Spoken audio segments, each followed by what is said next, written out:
नमस्कार, बहुत बहुत स्वागत है आपका मर्दर इन 24 न्यूज़ पर। जैसे कि पूरे देश के बीच में ईवीएम को लेकर आज बड़ा आंदोलन चल रहा है। हर एक कोई ईवीएम को हटाने की मांग कर रहा है, लेकिन जो ईवीएम है जिसकी तरफ ध्यान जाना चाहिए शायद उसकी तरफ किसी का ध्यान नहीं जा रहा है। और उसके बारे में अगर हम बात करें तो बहुत सारी रिट्स लगाई जा रही हैं कि ईवीएम को बंद किया जाए, ईवीएम को हटाया जाए। लेकिन खान हमारे साथ है जो राष्ट्रीय अध्यक्ष है न्यू कांग्रेस पार्टी के। इनका कहना है लाख ईवीएम जो लापता है उनके बारे में ये कि याचिका लगाने जा रहे हैं। बमीनी से जानेंगे कि याचिका में क्या प्रश्न करना चाह रहे हैं सुप्रीम कोर्ट ऑफ इंडिया से। उन्होंने बताया कि 19 लाख ईवीएम जो है मिसिंग है और आप उसके लिए जो है यहाँ सुप्रीम कोर्ट में आए हैं कि याचिका दायर करना चाहते हैं। तो सर क्या मुद्दा है आपका? मुद्दा ये है, मुद्दा जो है देश हित में है, मुद्दा जो है जनहित में है। हमारे देश की डेमोक्रेसी है ना, हमारा जो प्रजाप्रभुत्व व्यवस्था है इसके अंदर ईवीएम 19 लाख मशीन गायब होती है तो चुनाव आयोग इसका रिप्लाई नहीं देता। ये देश की जनता को कुछ बताता नहीं है। मैं एक राष्ट्रीय अध्यक्ष registered party INCP Indian new Congress राष्ट्रीय अध्यक्ष होने के नाते आरटीए एक्ट में अर्जी लगाया। मैंने चुनाव आयोग से रिप्लाई मांगा इसका 19 लाख मशीन या ये अफवाह है या सही में ये चोरी मिसिंग है। तो अभी तक मुझे इसका रिप्लाई नहीं आया। सर ये तो कहा जा रहा है ना कि जो कंपनियां मशीन बनाती हैं, ये मशीन बनाती हैं, उन्होंने कहा है कि ये 19 लाख मशीन जो है उनसे खरीदी गई लेकिन अब तक नहीं पहुंची हुई भी मशीन नहीं पहुंची। तो ये बताना ना चुनाव आयोग आरटीए एक्ट जो है हिंदुस्तान का राइट इंफॉर्मेशन एक्ट जो है हर एक नागरिक का हक होता है। वो इतना बड़ा स्कैन हुआ है तो छुपाया क्यों जा रहा है? अगर नहीं हुआ तो साफ साफ क्यों नहीं बता रहा है कि भाई नहीं हुआ है? इसीलिए मैं चुनाव नजदीक आ गए हैं। लोकसभा इस बार 20 और 24 का जो चुनाव है ये 8-15 दिन में चुनाव आने वाले हैं। तो इसीलिए मैंने आज एप्लीकेशन एक आयोग को दे करके एप्लीकेशन में ये बताया मैंने सुप्रीम कोर्ट को साफ साफ एफिडेविट के थ्रू बता दो, प्रमाण पत्र के थ्रू सुप्रीम कोर्ट को बताओ क्या देश के अंदर 19 लाख मशीन चोरी हुई है या नहीं हुई है, मिसिंग है या नहीं है। अगर नहीं है तो ठीक है, अगर 19 लाख मशीन चोरी है हुई है तो सुप्रीम कोर्ट को बताओ, तुरंत उस ईवीएम मशीन पे तुरंत रोक लगना चाहिए। माननीय सुप्रीम कोर्ट ने ईवीएम मशीन पे स्टे देना चाहिए।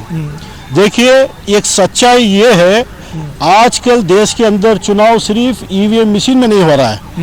एक सच्चाई ये है बैलेट पेपर भी रहता है ईवीएम में। सर लेकिन बैलेट पेपर पे तो उन्होंने गड़बड़ी कर दी ना चंडीगढ़ में। देखिए मैं बैलेट पेपर की ये बता रहा हूँ, जब ईवीएम मशीन पे चुनाव होगा पहले बैलेट पेपर तैयार होगा। बैलेट पेपर के अंदर जो है ना जो अभ्यर्थी होता है वहाँ का कैंडिडेट होता है उसकी फोटो छपेगी, उसका सीरियल नंबर छपेगा, उसका नाम छपेगा। उसके बाद में ईवीएम पेपर जो है ना बैलेट पेपर ईवीएम मशीन के अंदर जाएगा। ईवीएम मशीन का काम ये रहेगा सिर्फ बटन दबाना। तो वोटिंग वो निशान पे होता, बैलेट पेपर के निशान पे ही वोटिंग हो रही है आज भी। तो काउंटिंग मशीन से हो रही है। मशीन का काम काउंटिंग को सलीस करना, काउंटिंग होती है मशीन से। चुनाव अभी भी नहीं हो रहा है, वही पेपर से हो। हाँ बिना पेपर के आज भी ईवीएम में चुनाव होना असंभव है, नहीं हो पाता। तो देश की जनता को मालूम होना चाहिए। आज देश भर में जितने भी आवाज उठा रहे हैं ईवीएम हटाओ, उन्हें और थोड़ा डीप में जानना चाहिए ईवीएम में क्या गड़बड़ है, क्या हो रहा है। आज भी बैलेट पेपर के बिना ईवीएम मशीन बेकार है। ईवीएम मशीन बैलेट पेपर अंदर लगना ही है तभी वोटिंग होगी।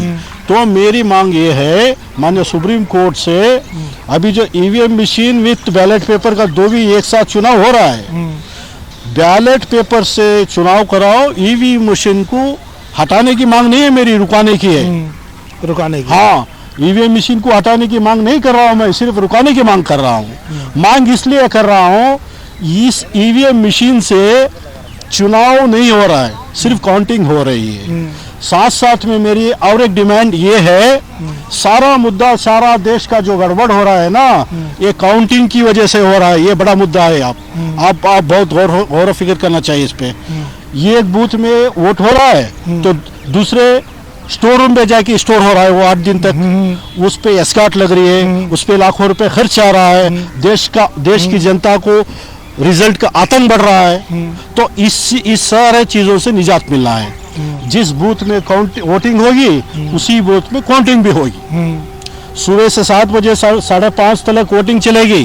5:30 के बाद 6:30 तक सिर्फ 1,500 वोटिंग होती है। 1,500 वोटिंग की काउंटिंग भी वहीं पे हो जाएगी। तो 1,500 वोटिंग में एक दिन में कौन कौन रहेंगे वहाँ पे? 4 से 5 चुनाव ऑफिसर, पोलिंग ऑफिसर रहेंगे। 3 से 4 पुलिस रहेंगे। 5 से 6 हर पॉलिटिकल पार्टी के लीडर्स रहेंगे वहाँ पे। 8 से 10 कैमरे मौजूद रहेंगे। इन सब की निगरानी में जो है वोटिंग होगी वहाँ पे। तो वहाँ से नहीं जाना बाहर कहीं वोट, वो पब्लिक प्रॉपर्टी है। वो जहाँ वोट होगा काउंटिंग भी वहीं होगी। इससे क्या होगा? एक ही दिन में पूरे हिंदुस्तान का रिजल्ट आ जाएगा। वोट और ईवीएम मशीन इधर उधर होने का चांसेस भी कम हो जाएंगे, लेकिन लाखों रुपए चुनाव आयोग का बच जाएगा। तो ये डिमांड है। अभी हमें अयूब खान जी ने बताया कि ईवीएम के पर में किस तरीके से घपला हो रहा है। इनका कहना है कि पेपर का यूज़ हो रहा है। ईवीएम मशीन जो है सिर्फ काउंटिंग मशीन है, सिर्फ वो वोटों को काउंट करती है। उसके बिना, बैलेट पेपर के बिना अभी भी चुनाव नहीं हो सकता। तो क्यों ना जो चुनाव है बैलेट पेपर से ही कराया जाए, मशीन से ना कराया जाए। अपने सहयोगी कैमरामैन विमल चौहान के साथ हरिंदर कौशल, दिल्ली।